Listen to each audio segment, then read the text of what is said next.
Gisèle rentra en larmes, le visage trempé d'amertume, et s'écroula sur son lit comme si le monde venait de s'effondrer sous ses pieds. Autour d'elle, ses amis menaient des vies pleines de rires d'enfants et de repas partagés en famille, alors qu'elle, bientôt 37 ans, vivait encore sous le toit d'une tante impatiente.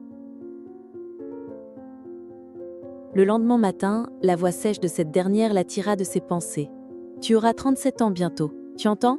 Soit tu te maries, soit je te donne au fils d'un ami. Ce sera un mariage parfait. Il a les moyens et toi, tu seras une bonne épouse. » Gisèle ne répondit pas, mais dans sa tête, les mots s'entrechoquaient, entre l'échec qui pesait, la peur de rester seule et la pression qui écrasait son cœur. À force de fatigue et de solitude, elle finit par céder. 2 mois plus tard, le mariage fut célébré à la hâte. Son mari, Faye, parlait peu, évitait les regards, semblait flotter dans un autre monde. On disait de lui qu'il était timide, mais personne ne lui avait révélé la vérité. Dans leur nouvelle maison, Faye passait ses journées enfermée dans leur chambre, marmonnant, riant seule ou pleurant sans raison, comme perdue dans ses pensées. Gisèle, troublée, se taisait. Un soir, alors qu'elle attendait son mari sur le lit conjugal, ce ne fut pas lui qui entra, mais son père.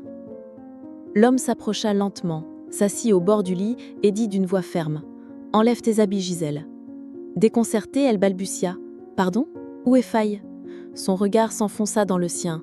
« Tu as épousé mon fils ? Oui, mais en réalité, c'est moi que tu as épousé. » Les mots résonnèrent dans la pièce comme un coup de tonnerre. L'homme reprit, un soupir aux lèvres : « Faye n'a pas toute sa tête. Il ne pourra jamais te toucher, mais tu vas quand même lui donner un enfant pour sauver l'honneur de cette famille. » Gisèle resta figée, le souffle coupé. Sa voix se brisa. « Vous voulez que je couche avec vous ?» Il répondit sans détour : « Je veux que tu serves cette famille. Tu es notre femme maintenant. Tu n'as pas le choix. » Puis, comme pour adoucir l'horreur de sa demande, il ajouta : « Si tu acceptes, tu recevras 5 millions de francs CFA chaque mois. Tu auras voiture, voyage, confort, mais tu devras donner un enfant à mon fils, un enfant que moi, j'aurai conçu. » Avant de quitter la pièce, il conclut : « Je reviens demain soir. Réfléchis bien. Ce choix va changer ta vie. » Gisèle resta assise, l'esprit noyé de colère, de honte et de peur. Elle pensait à tous ses regards dans le quartier, à toutes ces phrases qui l'avaient poussée à croire que le mariage était la seule issue honorable. Elle se leva lentement, s'approcha du miroir et se contempla longuement. Et dans ce reflet, elle comprit une vérité douloureuse. Parfois, à force de fuir la honte, on se jette dans des pièges bien plus sombres.